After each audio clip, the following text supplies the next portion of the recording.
Friends, welcome. स्वागत है आपका अपने इस चैनल इग्नो गाइडेंस में। मैं आरती। चलिए आइए, आज का जो वीडियो है कि BANC 133 का है, राइट। और इसमें स्टार्टिंग हम करते हैं ब्लॉक 2 से, आधारभूत सिद्धांत से। ब्लॉक 1 लास्ट में ला देंगे क्योंकि ये इम्पोर्टेंट, आपका जो ब्लॉक है इम्पोर्टेंट है।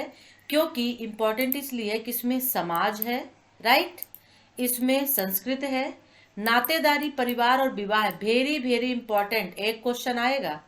आर्थिक, राजनीतिक, धार्मिक संस्थान से एक क्वेश्चन, और जेंडर और संस्कृत। मतलब इस यूनिट, इस ब्लॉक से हम कह सकते हैं कि 2 या 3 क्वेश्चन के आने की पॉसिबिलिटी है। मेरा जो नजरिया है, मैं नातेदारी और विवाह परिवार को वेरी इंपॉर्टेंस देती हूँ इसमें, और धार्मिक संस्थान, जेंडर और संस्कृत।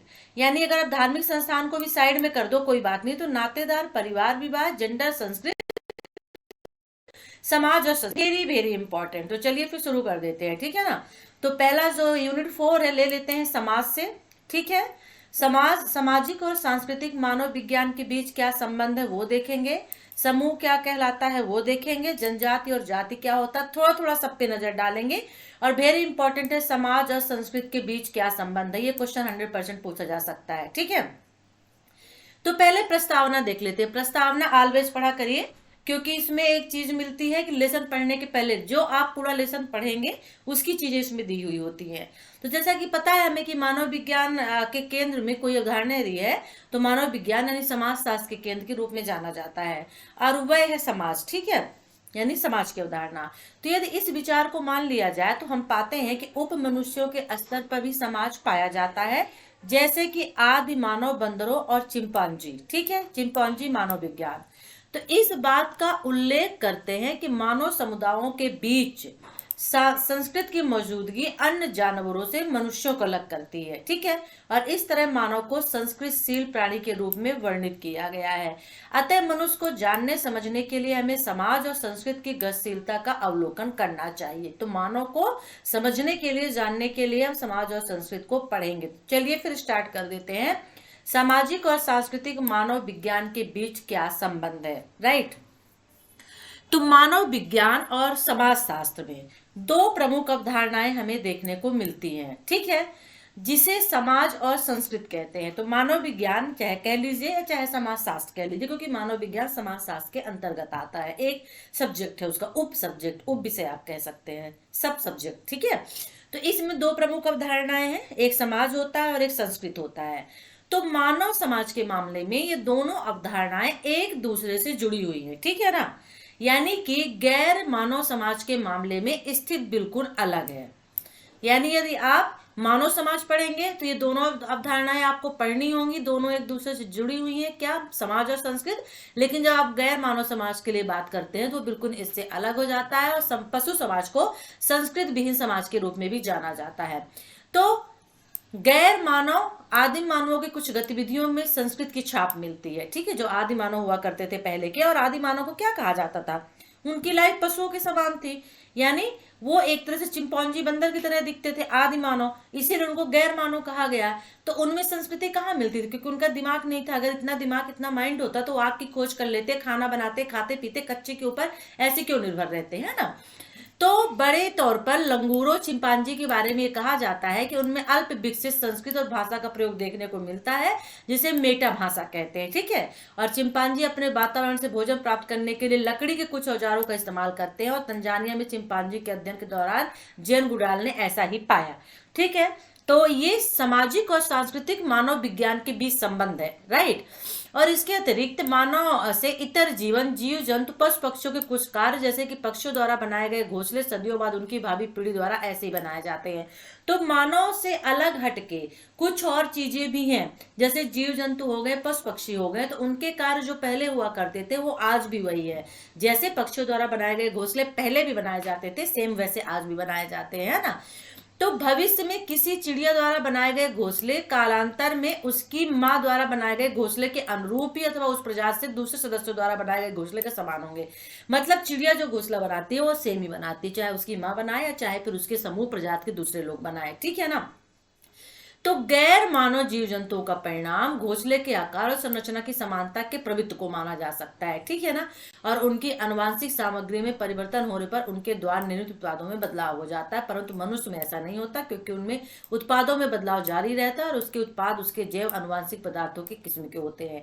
तो जिस तरह से जो जीव जंतु पक्षी होते हैं वो अपना घोंसला बनाते हैं और घोंसले को ही अपनी दुनिया समझ लेते हैं और उसके अंदर घुसे रहते हैं, उसी तरह से जो गैर मानव होते हैं, ठीक है ना, वो भी, उनकी भी जो दुनिया है वो घोंसले की समान ही होती है। वो जिस जगह पे रहते हैं उसी को पूरी दुनिया समझ लेते हैं और आगे नहीं बढ़ना चाहते, विकास करना नहीं जानते वो। लेकिन जो मनुष्य होता है वो ऐसा नहीं है, वो उत्पादों में, यानी कि जो भी वो उत्पाद का मतलब प्रोडक्टिविटी से है, और यहाँ पे बहुत कुछ उसने विकास किया है, जैसे आग को जलाना सीखा, फिर खाना बनाना सीखा, फिर फसल उगाना सीखा। तो ये सभी चीजें क्या है, ये मनुष्य के विकास को दर्शाते हैं। तो मनोवैज्ञानिक की माने तो संस्कृत केवल मनुष्यों में पाई जाती है, ठीक है। और अतीत या वर्तमान का कोई मानव समाज, चाहे वो सरल समाज हो या जटिल समाज हो, कभी भी संस्कृत विहीन नहीं रहा है। चाहे आप पुराने टाइम का ले लीजिए मानव समाज, चाहे आज के टाइम का मानव समाज ले लीजिए, हर एक मानव समाज की अपनी अपनी संस्कृत है, ठीक है ना। बिना संस्कृत का कोई भी मानव समाज नहीं रहा है। और पशु समाज की कल्पना संस्कृत विहीन समाज से की जाती है, संस्कृतहीन समाज से, ठीक है। यानी पशु समाज में संस्कृतहीन, यानी संस्कृत पाई ही नहीं जाती है। अगर संस्कृत पाई जाती तो आदमी और जानवर में फर्क ही क्या होता, फिर कोई फर्क नहीं होता ना। फिर आदमियों को क्यों कहा जाता कि जानवरों की तरह हरकत करते हो, है ना। चलिए, कॉमन सेंस वाली बात है।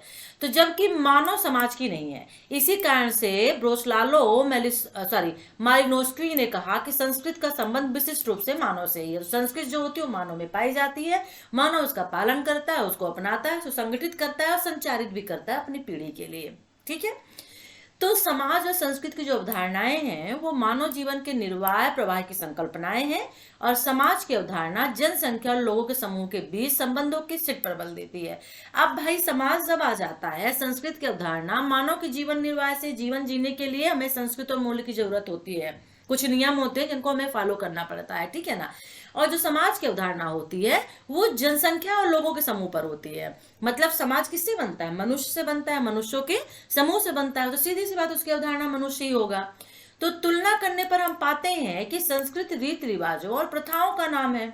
हमने कहा रीति रिवाज, मूल्य, और जिसमें मनुष्य ने जीवित रहने के क्रम के समय के साथ सुधार किया है। धीरे धीरे वो आगे आगे बढ़ता गया, मूल्यों को लेकर के सुधार करता गया, जितनी उसमें जरूरत हुई उसको बढ़ाता गया। अतः जब हम समाज की बात करते हैं तो हम लोगों के बीच अंतर संबंध की बात करते हैं, और जब हम संस्कृत की बात करते हैं तो उनमें लोगों के व्यवहार, बातचीत करने का तरीका, विभिन्न कामों को करने के तरीके, उनकी उपलब्धियां शामिल होती हैं। अब यहाँ पे संस्कृत और समाज में अंतर भी बता रहा है, समझिएगा क्वेश्चन को, ठीक है ना। संस्कृत समाज में क्या संबंध है, ये भी यही इसका आंसर होगा। संस्कृत और समाज में क्या अंतर है, ठीक है, ये भी इसका आंसर होगा। संस्कृत समाज एक दूसरे से अंतर संबंध है, यानी जुड़े हुए हैं, तो वो भी इसका इसी का आंसर होगा। बहुत सारे इससे क्वेश्चन पूछे जा सकते हैं। आपके पेपर में संस्कृत समाज दिख जाए तो आपको यही लिखना है, फिर कुछ सोचना नहीं है, ठीक है ना। Okay, sorry. तो अब देख लेते हैं, यहाँ पे अंतर भी दे दिया, ठीक है ना। जैसे क्या दे दिया कि सबसे पहला अंतर इसमें दे दिया कि पहला अंतर है कि जो संस्कृत होती है उसकी अवधारणा जीवन निर्वाह की होती है, और समाज की अवधारणा मानव होता है, यानी जनसंख्या होती है, लोगों का समूह होता है, ठीक है।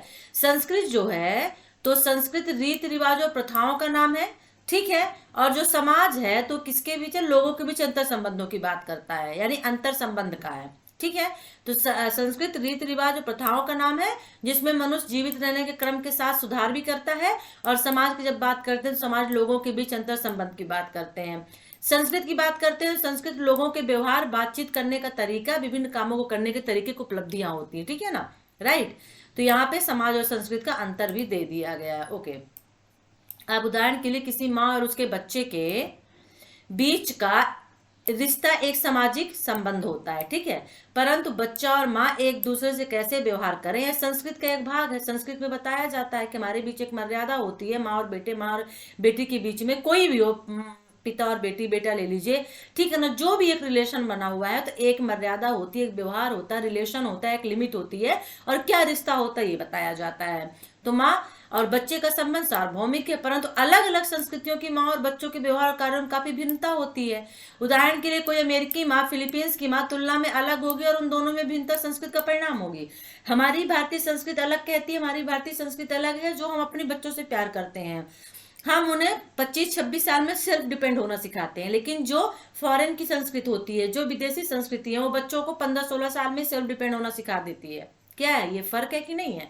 तो जो कि एक पीढ़ी से अगले पीढ़ी तक जाती है। तो मानव विज्ञान के इतिहास में किसी एक अवधारणा को किसी दूसरी अवधारणा की तुलना में प्राथमिकता देने पर सदैव विवाद रहा है। जैसे कि अमेरिकी मानव विज्ञान मानते थे कि संस्कृत मनुष्यों की मुख्य विशेषता है, इसलिए सामाजिक संबंधों के अध्ययन में संस्कृत को प्राथमिकता दी जानी चाहिए। यानी कि संस्कृत जो है मानव विज्ञान का एक, आप कह सकते हैं, अभिन्न हिस्सा है, विशेषता को छोड़िए अभिन्न हिस्सा है। इसलिए सामाजिक अध्ययन जब करते हैं तो उसमें संस्कृत को प्राथमिकता देनी चाहिए। रॉबर्ट लोवी ने कहा कि मानव विज्ञान है संस्कृत की अवधारणा ठीक उसी प्रकार से जैसे गणित विषय है शून्य की अवधारणा है, बिना शून्य के गणित हो ही नहीं सकता है। उसी तरह मानव जो है बिना संस्कृत के नहीं हो सकता। संस्कृत जैसे गणित में शून्य, वैसे ही संस्कृत में मानव। तो संस्कृत की अवधारणा को मुख्य माना है। अतः अमेरिकी मानव विज्ञान ने सांस्कृतिक मानव विज्ञान की अवधारणा को लोकप्रिय बनाया, जिसके अंतर्गत समकालीन समाज के जीवन यापन के तरीके, रीति रिवाज, प्रथाओं आदि का अध्ययन किया जाता है, विशेष रूप से जनजातीय लोगों के, स्थानीय लोगों के जीवन का। तो अब जो हम यहाँ से चीजें पढ़ रहे हैं, राइट, ठीक है ना, कहाँ से पढ़ रहे हैं, ये यहाँ से जो पढ़ रहे हैं, तो क्वेश्चन आपका यहाँ पे क्रिएट हो सकता है कि संस्कृत की अवधारणा से आप क्या समझते हैं, ठीक है ना, राइट। मानव संस्कृत या सांस्कृतिक मानव विज्ञान से क्या समझते हैं, उसकी अवधारणा से क्या समझते हैं। तो इतना हमने पढ़ लिया, अब आगे चले।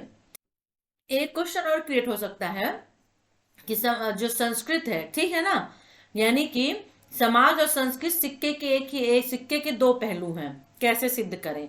तो मानव विज्ञान की इन दोनों शाखाओं के बीच विवाद के शीघ्र अच्छे परिणाम उस समय आए जब यह तर्क दिया गया कि समाज और संस्कृत एक ही सिक्के के दो पहलू हैं और ये दोनों एक दूसरे से संबंधित हैं। एक सिक्के के दो पहलू हैं, दोनों एक दूसरे से कैसे संबंधित हैं, ठीक है, दोनों एक ही हैं। आंसर ये लिखना जो ऊपर भी पढ़ा चुके हैं, जो अब पढ़ा रहे हैं, ठीक है ना। तो यहाँ पे गेटर्स ने कहा कि मनोवैज्ञानिकों की मानव जीवन से संबंधित कल्पनाएं हैं, किसी एक अवधारणा को प्राथमिकता देने न देने के विवाद में पड़ने के स्थान पर इन दोनों के बीच अंतर संबंध को प्राथमिकता देना बेहतर हो। यानी कि मानव विज्ञान में समाज और संस्कृत को किसको अवधारणा दे इसमें ना पढ़ा जाए, बल्कि दोनों को, मानव समाज और संस्कृत दोनों को वहां पे महत्व देना चाहिए। और दोनों ही जो है मानव से जुड़े हुए हैं। समाज में भी मानव का अध्ययन किया जाता है और संस्कृत में भी मानव का अध्ययन किया जाता है, नहीं मानव विज्ञान में। तो इससे बेहतर होगा, क्योंकि मनुष्य संस्कृत विहीन नहीं रह सकता तथा संस्कृत सामाजिक बंधनों से निर्मित होती है। तो समाज और संस्कृत एक ही सिक्के के दो पहलू। ये लाइन आपको वेरी इंपॉर्टेंट है जो लिखनी है, ठीक है, कि मनुष्य संस्कृत विहीन नहीं रह सकता और संस्कृत सामाजिक संबंधों से निर्मित होती है। तो समाज और संस्कृत एक ही सिक्के के दो पहलू, यदि क्वेश्चन आता है तो इस अवधारणा के विरुद्ध कई विद्वान सामाजिक मानव विज्ञान और सांस्कृतिक मानव विज्ञान के संदर्भ में नहीं सोचते, उसके विपरीत हुए सामाजिक सांस्कृतिक मानव विज्ञान, सामाजिक और सांस्कृतिक मानव विज्ञान, सामाजिक सांस्कृतिक मानव विज्ञान का नाम देते हैं, जो दर्शाता है कि अध्ययन में समाज और संस्कृत दोनों को महत्व दिया जाता है। बिल कितने क्वेश्चन इससे पूछे जा सकते हैं आप बताइए। आप, मैंने पढ़ा दिया। क्वेश्चन नंबर 1, समाज और संस्कृत में क्या अंतर है, बता ही दिया। समाज और संस्कृत से क्या एक दूसरे से संबंधित है, कैसे, वो भी बता दिया। समाज और संस्कृत एक ही सिक्के के दो पहलू हैं, वो भी इसी का आंसर होगा। समाज और संस्कृत की अवधारणा से क्या समझते हैं, या समाज की अवधारणा से क्या समझते हैं, संस्कृत से कैसे संबंधित है, वो भी हो गया, ठीक है। मतलब इसे 5-6 क्वेश्चन पूछे जा सकते हैं, आंसर सिर्फ एक ही होगा जो शुरू से लेकर अभी तक मैंने पढ़ाया है, ठीक है। इसीलिए मैं क्वेश्चन भी बीच में क्रिएट करती रहती हूँ कि किस तरह के क्वेश्चन पूछे जा सकते हैं। आपका काम है कि नोट्स या कि कॉपी और पेन लेके बैठा करिए, और जब मैं बताऊं कि क्वेश्चन वेरी इंपॉर्टेंट है तो उनको लिखना शुरू कर दीजिए। किस तरह के क्वेश्चन पूछे जा सकते हैं वो भी लिख लीजिए, तो आपके लिए बेहतर होगा। चलिए अब यहां पर देख लेते हैं। समाज देख लेते हैं। अब समाज शब्द की उत्पत्ति लैटिन भाषा सोशियस से हुई है, और जिसका अर्थ है साझा करना, ठीक है। तो मतलब हुआ कि इस विचारधारा के अंतर्गत जो लोग समाज का गठन करते हैं उनके बीच आदान प्रदान करने की प्रवृत्ति होती है और उन लोगों के बीच एक अंतर संबंध है। तो समाज का मतलब क्या हुआ, किस शब्द से हुई है, लैटिन की सोशियस से हुई है, जिसका मतलब होता है, सोशियस का मतलब होता है साझा करना।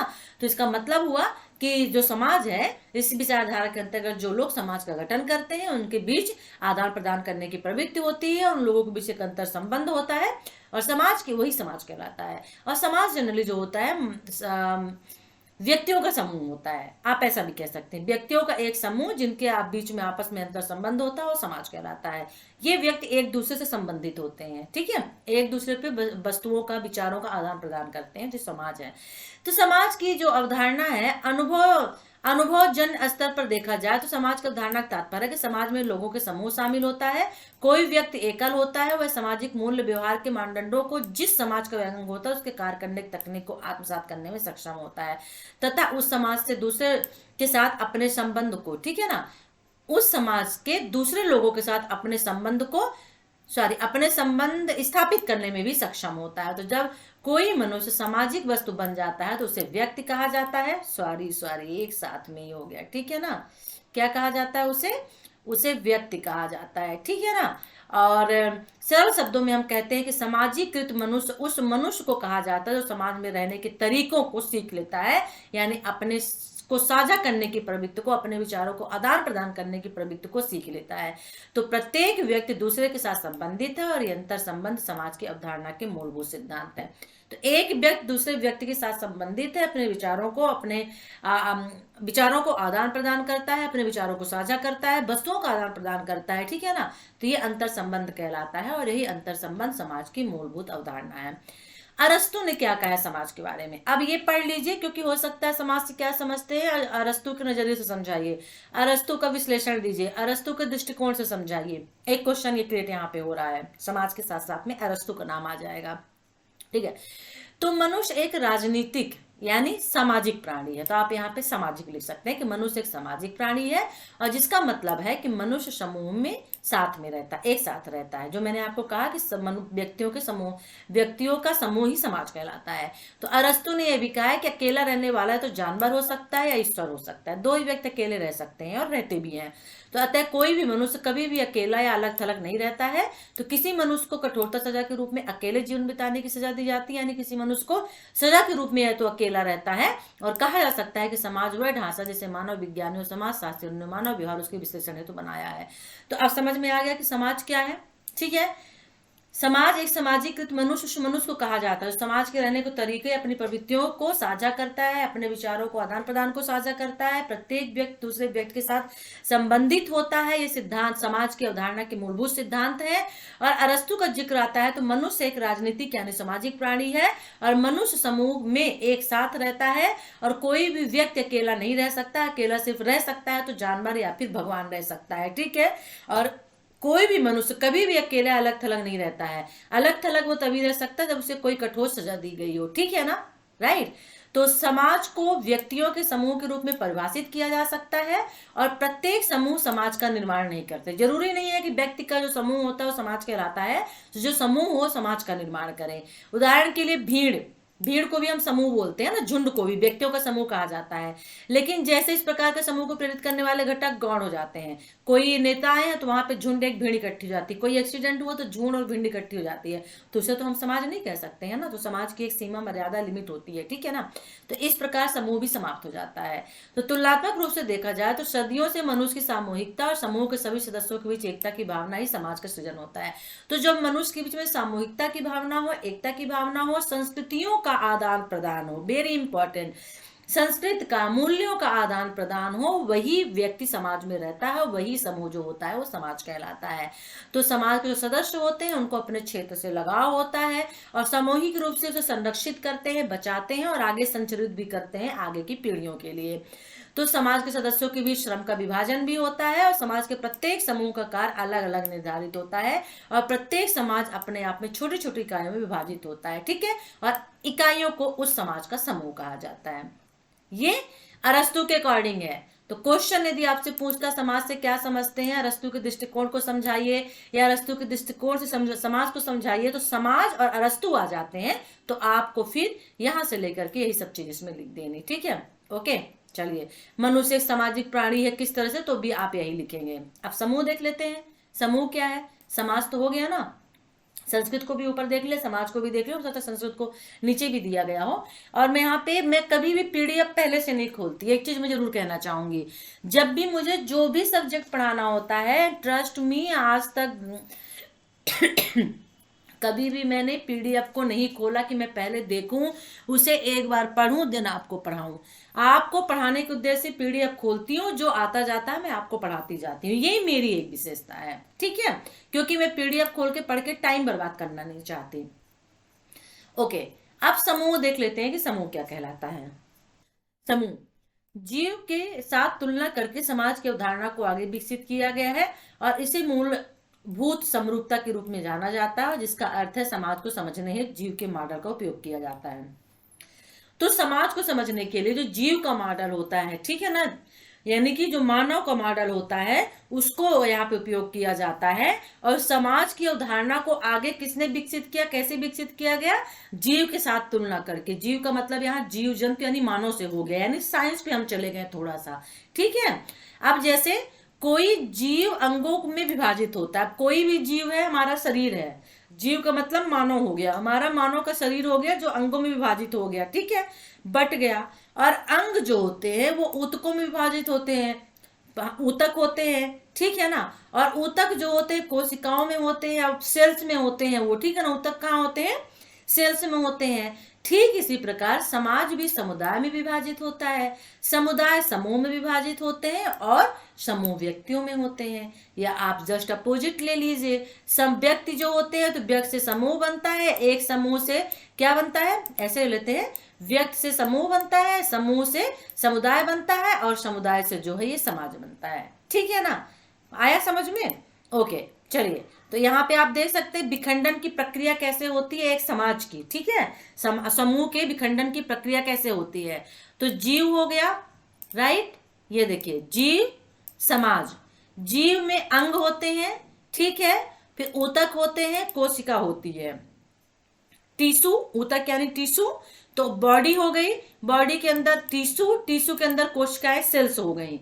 और उनकी संलयन की प्रक्रिया यानी प्रोसेस एक होती है जो सभी से मिले हुए होते हैं, बिना किसी एक के हमारा बॉडी काम नहीं कर सकता, सभी की जरूरत होती है इनमें। तो विखंडन की प्रक्रिया का मतलब हुआ समाज भी ठीक वैसा ही है। समाज में समुदाय होता है, फिर समुदाय बड़ा होता है, फिर उससे थोड़ा छोटा समूह हो जाता है, और समूह के बाद एक व्यक्ति, दो व्यक्ति जो होते हैं, तो व्यक्तियों जब बहुत सारे व्यक्ति होते हैं तो समूह बन जाता है, और समूह समुदाय बनता है, फिर उससे समाज बन जाता है। तो ये विखंडन और ये संलयन की प्रक्रिया हुई। तो विखंडन की प्रक्रिया जीव में होती है, समाज में संलयन की प्रक्रिया इकट्ठा करने की होती है। तो व्यक्ति मूलभूत इकाई होता है, परंतु कोई भी व्यक्ति कभी भी अलगाव में यानी अलग जीवित नहीं रह सकता है, और व्यक्ति संबंधों में प्रवेश करता है, क्योंकि संबंध होता है, एक रिलेशनशिप होता है, और इस सामूहिकता और इस व्यक्तियों को जो एक संबंध होता है ना एक व्यक्ति का दूसरे व्यक्ति के साथ में, उसको हम सामूहिकता कहते हैं, सामूहिकता को हम समूह कह सकते हैं। तो किसी समूह को उन व्यक्तियों के बीच संबंधों के सेट के रूप में परिभाषित किया जाता है, ठीक है ना। तो जॉर्ज होब्स द्वारा सामाजिक ईंट कहा गया है, समूहों के मिलने से समुदाय बनता है, ठीक है, राइट। अब देख लेते हैं यहाँ पे कूले ने भी, C.S. कूले ने भी अवधारणा दी है और एक अहम योगदान किया है। C.S. कूले, नाम याद रखिएगा, थोड़ा इनको बता देती हूँ, कॉपी पेन ले लीजिए, लिख लीजिएगा, ठीक है ना। उन्होंने प्राथमिक समूह की अवधारणा दी जो सामाजिकरण की प्रक्रिया में एक अपूर्णीय भूमिका निभाता है, यानी एक प्राथमिक समूह एक छोटा समूह है और जिसमें 25 से अधिक व्यक्ति नहीं होते हैं, और जिसमें 25 से अधिक व्यक्ति नहीं होते हैं, ठीक है ना, और जिनके बीच लगातार बातचीत होती है, यानी 25 व्यक्ति होंगे तभी वो समूह कहलाएगा, और उनमें एकता की भावना भी होती है, ठीक है ना। 25 व्यक्ति के विचार को व्यक्तियों के छोटे समूह के अर्थ में समझा जा सकता है। 25 व्यक्ति हैं, उनमें एकता है, तो 100% उनकी जो थॉट, थिंकिंग है, विचार है, वो एक होगा, और जिनमें नियमित तौर पर बातचीत संभव है, और इन व्यक्तियों का जीवन भी एक जैसा हो सकता है। वे संयुक्त परिवार की भांति एक ही घर में रहते होंगे या पड़ोस के हिस्से रह सकते होंगे। तो दूसरे शब्दों में 25 व्यक्तियों के विचार को वस्तुतः नहीं लिया जाना चाहिए, यानी जो 25 व्यक्ति है तो उनके विचार को यहाँ पे नहीं लेना चाहिए। वो कोई भी हो सकते हैं, एक परिवार के भी हो सकते हैं, अगल बगल में रहने वाले लोग भी हो सकते हैं। तो ये C.S. कूले ने एक अवधारणा दी है, किसकी? समूह की दी है, ठीक है ना। परिवार, सहकर्मी समूह और पड़ोस प्राथमिक समूह के उदाहरण हो जाते हैं। तो प्राथमिक समूह के अंतर्गत कौन आता है? परिवार आता है, फिर जो सहकर्मी होते हैं और पड़ोस वाले सहकर्मी, यानी जो साथ में काम वगैरह करते हैं, सहकर्मी समूह हो गया। तो समाज शास्त्र ने किसी प्राथमिक समूह की तुलना में एक ऐसे समूह के विषय में बात की है जिसे माध्यमिक समूह के रूप में जाना जाता है, और जिसमें अधिक व्यक्ति होते हैं और उनके बीच प्रत्यक्ष बातचीत नहीं होती है, जो अंतिम प्रकार का माध्यम होता है। मतलब ऐसे समूह में दूसरों का शोषण सम्मिलित होता है, लक्ष्यों को पूरा करने के उपरांत समूह नष्ट हो जाता है। मतलब ये किसी विशेष लक्ष्य को चलते चलता है और लक्ष्य को लेकर चलता है, दूसरों का शोषण भी करता है और शोषण करने के बाद जब लक्ष्य खत्म हो जाता है तो समूह भी नष्ट हो जाता है और निरंतरता भी नहीं होती है। मतलब जो समूह एक होता है समाज वाला, उसकी तरह निरंतरता भी नहीं होती है। जैसा प्राथमिक समूह के सदस्यों को जिम्मेदार माना जाता है तो जनजातीय और ग्रामीण से पारंपरिक समाजों में प्रचुर मात्रा में होता है, जबकि माध्यमिक संबंध शहरी समाज में बड़ी संख्या में है। अतः कहा जा सकता है कि ग्रामीण से शहरी समाज में बदलाव का तात्पर्य माध्यमिक समूहों की संख्या में बढ़ोतरी है। ठीक है, राइट, समझ में आया। अब इसको एक बार फिर समझा देती हूँ कि प्राथमिक समूह जो है उसके उदाहरण कौन हो गए, परिवार, सहकर्मी समूह और पड़ोस हो जाते हैं। ठीक है, प्राथमिक समूह के उदाहरण हो गए। यानी प्राथमिक समूह यदि क्वेश्चन आता है तो आपको यही लिखना पड़ेगा। ठीक है, अब समाज शास्त्र में क्या होता है कि किसी भी प्राथमिक समूह की तुलना में एक ऐसे समूह के विषय से में बात की है जिसे माध्यमिक समूह के रूप में जाना जाता है। यानी प्राथमिक समूह की तुलना में एक दूसरा भी समूह है जिसे माध्यमिक समूह कहा जाता है और माध्यमिक समूह में अधिक व्यक्ति होते हैं और उनके बीच प्रत्यक्ष बातचीत नहीं होती है, जो अंतिम प्रकार का माध्यम होता है। डायरेक्ट स्पीच नहीं होती है, प्रत्यक्ष बातचीत नहीं होती है। ठीक है ना, मतलब ऐसे समूह में दूसरों का शोषण, जो मैं बताया कि एक लक्ष्य को लेकर चलते हैं और दूसरों का शोषण करते हैं, लक्ष्य खत्म हो जाता है तो समूह वहीं पे नष्ट हो जाता है, खत्म हो जाता है। उसमें निरंतरता नहीं होती है, आगे बढ़ने की भावना नहीं होती है, जैसा कि प्राथमिक समूहों में होता है। ठीक है ना, जो प्राथमिक समूह होते हैं वो जनजातीय और ग्रामीण जैसे परिवेश में प्रचुर मात्रा में बहुत ज्यादा पाए जाते हैं। जो पारंपरिक समाज होते हैं वो प्राथमिक समूह के अंतर्गत आते हैं और जो माध्यमिक संबंध होते हैं, माध्यमिक समूह होता है, वो शहरी समाज में पाए जाते हैं। तो ग्रामीण से शहरी समाज में बदलाव का तात्पर्य माध्यमिक समूहों की संख्या में बढ़ोतरी है। यानी लोग गांव से शहर की ओर आ रहे हैं तो प्राथमिक से माध्यमिक समूहों की ओर बढ़ रहे हैं। ठीक है, क्योंकि शहर आ जाएंगे तो ऑटोमेटिक वो माध्यमिक समूहों में शामिल हो जाएंगे। तो इससे, लेकिन इससे अनुमान नहीं लगाया जाना चाहिए कि आधुनिक समाजों में कोई प्राथमिक समूह नहीं होता है। परिवार, जो कि प्राथमिक समूह का एक उदाहरण है, वह सार्वभौमिक रूप से पाया जाता है। ठीक है ना, तो ये हो गया प्राथमिक समाज का समूह। ठीक है, ओके। प्राथमिक और माध्यमिक समूहों के विभाजन के अतिरिक्त इसमें कुछ अन्य वर्गीकरण भी है। उदाहरण के लिए WG सुमनर के समूह को, अब इसको छोड़ देते हैं। अब हमने इतना तो देख लिया ना प्राथमिक और माध्यमिक समूह क्या कहलाते हैं। यदि क्वेश्चन आपका आता है प्राथमिक और माध्यमिक समूह से तो आप बड़े आराम से इसको लिख सकते हैं। संगठन क्या होता है, संगठन देख लेते हैं। तो देखिए, समूह की अवधारणा से निकटता से संबंधित संगठन की अवधारणा है। यानी समूह के करीब ही संगठन होता है, ऑर्गेनाइजेशन जिसको हम कहते हैं। ठीक है ना, और संगठन विशेष प्रयोजनों को प्राप्त करने के लिए व्यक्तियों द्वारा बनाए जाते हैं और यही वजह है कि संगठनों को विशेष उद्देश्य समूह के नाम से जाना जाता है। तो एक विशेष उद्देश्य समूह के नाम से व्यक्तियों द्वारा बनाए जाने वाले समूह को संगठन कहते हैं। ठीक है, आप इसे लिख सकते हैं। यहाँ क्षेत्र और रिश्तेदारी महत्वपूर्ण नहीं होती है। जैसे ऑर्गेनाइजेशन जो होते हैं, NGO वगैरह होते हैं, क्या होते हैं, संगठन होते हैं। तो यहाँ परिवार, नातेदारी, रिश्तेदारी नहीं देखी जाती है। ठीक है ना, ये समूह स्वैच्छिक और गैर स्वैच्छिक दोनों प्रकार के होते हैं। ठीक है ना, यानी स्वैच्छिक खुद के द्वारा भी बनाए जाते हैं और गैर स्वैच्छिक। स्वैच्छिक संगठन इसलिए कहा जाता है क्योंकि व्यक्ति इनमें शामिल होने के लिए स्वतंत्र होता है। आप चाहे तो उसमें स्वतंत्र होइए, शामिल होइए, वरना मत होइए। और जबकि अनैच्छिक संगठन या गैर स्वैच्छिक संगठन के मामले में ऐसी स्वतंत्रता की अनुमति नहीं होती है।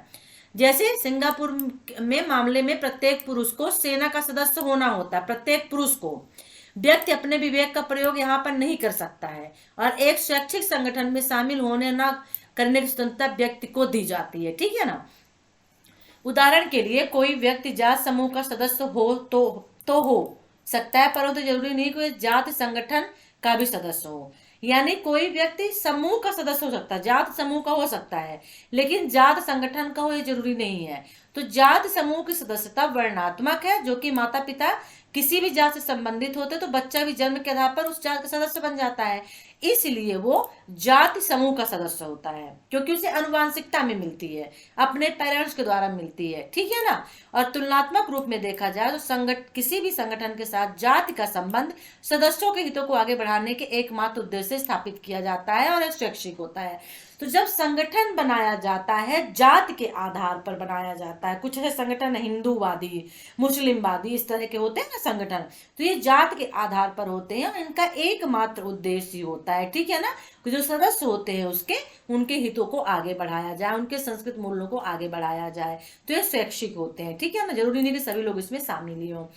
तो क्या होता है कि जाति का संबंध किसी से ना हो, भले शिक्षा संगठन, किसान संगठन, राजनीतिक दल, शतरंज खिलाड़ियों का संगठन, छात्र संगठन, केसहीन व्यक्तियों का क्लब संगठन कुछ उदाहरण है। कुछ विद्वानों के लिए संगठन समूह एक प्रकार का हो सकता है, जिसे संघी समूह भी कहा जा सकता है, और जबकि दूसरों के लिए संगठन समूह से अलग होता है क्योंकि उसके विशिष्ट उद्देश्य होते हैं, ठीक है ना, राइट। तो ये संगठन हो गया।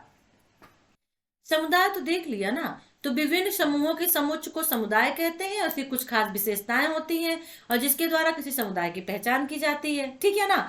तो समुदाय और समाज के बीच अंतर का उल्लेख किया। अब समुदाय और समाज में अंतर देख लीजिए क्या है भाई, हमने समाज और संस्कृति में देखा है, ठीक है ना। तो समुदाय और समाज में अंतर है, उनका यह मानना था। किसने किया है ये अंतर? फर्दिनांड टोनीस ने।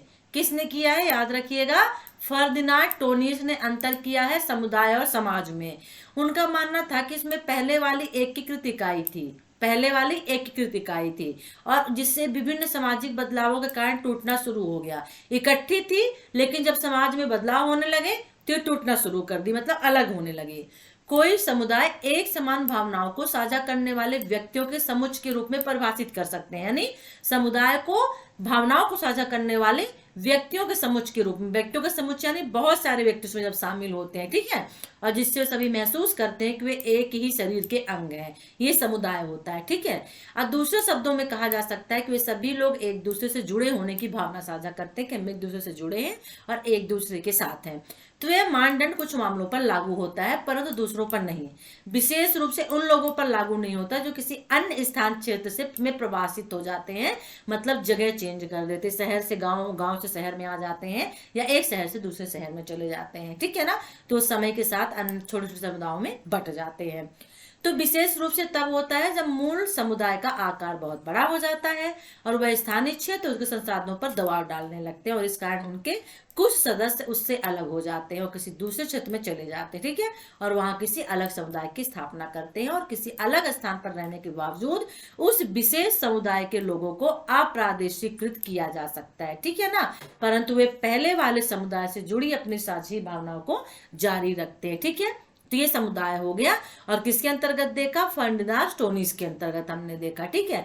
कुछ सामाजिक संरचनाओं को क्षेत्रीय समुदाय कहा जाता है। क्यों माना जाता है?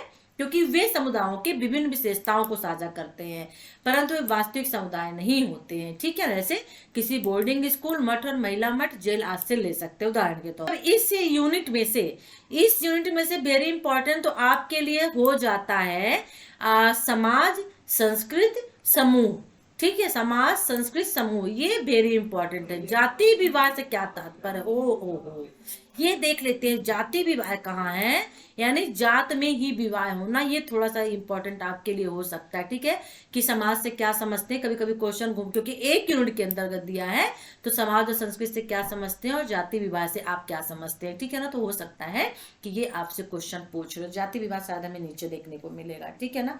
जाति विवाह का मतलब होता है, वही होता है कि जब आप अपने अनुवांशिकता के हिसाब से विवाह करते हैं, ठीक है ना, अपनी संस्कृति को आगे बढ़ाते हैं, ठीक है, अपने बराबर वाले से शादी करते हैं, मतलब अपने ही जात के लोगों से शादी करते हैं, तो जाति विवाह कहलाता है, ठीक है, ओके। चलिए देख लेते, शायद यहाँ पे मिल जाए तो मैं बता दूंगी, वरना मैंने तो आपको बता ही दिया है। ये देखिए, प्रत्येक जात को अलग अलग कार्य आवंटित किए गए हैं और वे अपने व्यवसाय को नहीं बदल सकते। तो किसी जात के सदस्य अपनी जाति में ही विवाह कर सकते हैं और इस सिद्धांत को जाति विवाह कहा जाता है, जो मैंने आपको कहा है, ठीक है ना। तो बहुत इजी है। तो चलिए फिर पद और भूमिका भी नहीं देखेंगे, जो इंपॉर्टेंट था मैंने बता दिया। इसमें से इतना ही क्वेश्चन पूछा जाएगा, ज्यादा इसमें से क्वेश्चन नहीं पूछा जाएगा। संस्कृत, समाज, जाति विवाह और जो मैंने बताया था किसका, अरस्तु का संस्कृत समाज में अंतर वगैरह, जो मैंने क्वेश्चन अभी तक बताती आई हूँ, वही आपको जो है इंपॉर्टेंट होगा, उसी से पूछा जाएगा। एक क्वेश्चन इसमें थोड़ा सा ये हो सकता है क्योंकि इसमें सामाजिक वर्गीकरण, ठीक है ना, सामाजिक वर्गीकरण की अवधारणा समाज के विभाजन को अलग अलग परतों में दर्शाती है, क्योंकि समाज का जब वर्गीकरण ही कर दिया तो सीधी सी बात, अलग अलग चीज परतों में होगा और जिसे एक दूसरे के ऊपर रखा जाता है। तो वर्गीकरण की अवधारणा का स्तर उसके बहुवचन स्तरों की याद दिलाता है, जिसका पृथ्वी विज्ञान यानी भूविज्ञानी में प्रयोग किया जाता है, एक के ऊपर एक स्तर का होना, ठीक है ना। तो भूविज्ञान में इसके अर्थ की तुलना करके समाज के उन लोगों के ऊपर रखा जाता है जो अधिक विशेषाधिकार प्राप्त होते हैं।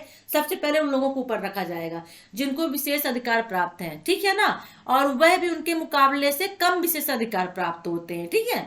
दूसरे शब्दों में हम कह सकते हैं कि सामाजिक वर्गीकरण सामाजिक असमानता से जुड़ा हुआ है। जैसे सपोज दैट हम यहाँ पे कह सकते हैं कि पुरुष को सबसे ऊपर रखा जाता है, ठीक है, और महिलाओं को उनसे नीचे रखा जाता है। तो ये सामाजिक असमानता और लैंगिक जेंडर, जिसको जेंडर बोलते हैं, लैंगिकता बोलते हैं, वो हो सकता है। कह सकते हैं कि क्षत्रियों को ऊपर रखा जाता है, फिर पंडित आते हैं, फिर राजपूत, मतलब इस तरह की जो कास्ट एक निर्धारण होता है वो भी सामाजिक वर्गीकरण है, ठीक है ना। तो सामाजिक वर्गीकरण के तहत सभी असमानताओं को सम्मिलित नहीं किया गया। जैसे उम्र और लैंगिकता के अनुसार समाज विभाजित होते हैं, परंतु सामाजिक वर्गीकरण के पहलू नहीं होते हैं, ठीक है ना। तो जनजातीय समाजों में आयु और लैंगिक असमानता है, परंतु उनके सामाजिक वर्गीकरण की असमानता नहीं है, ठीक है। तो सामाजिक वर्गीकरण के 3 सिद्धांत यहाँ पे हैं। अब ये देख लेते हैं, क्वेश्चन वेरी इंपॉर्टेंट बन सकता है कि सामाजिक वर्गीकरण के 3 सिद्धांत कौन कौन से हैं। सामाजिक वर्गीकरण से आप क्या समझते हैं, सिद्धांत की आलोचनात्मक व्याख्या करिए, ऐसा कुछ करके क्वेश्चन पूछ सकता है, ठीक है।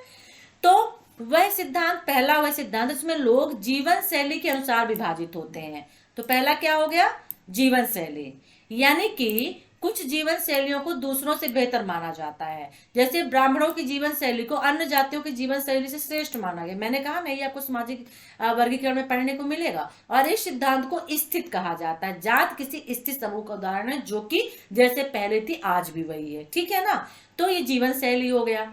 दूसरा सिद्धांत क्या हो गया, दूसरा सिद्धांत वर्ग नामक श्रेणी हो गया, जो मैं आपको बता रही हूं, यानी कि इसका संबंध उत्पादन के पहलुओं से हो गया, यानी कि संसाधनों पर नियंत्रण से है। मुख्य रूप से 2 वर्ग होते हैं, जिनके पास संपत्ति होती है स्वामी हो गया, और जिनके पास संपत्ति नहीं होती है स्वामित्वहीन हो गया।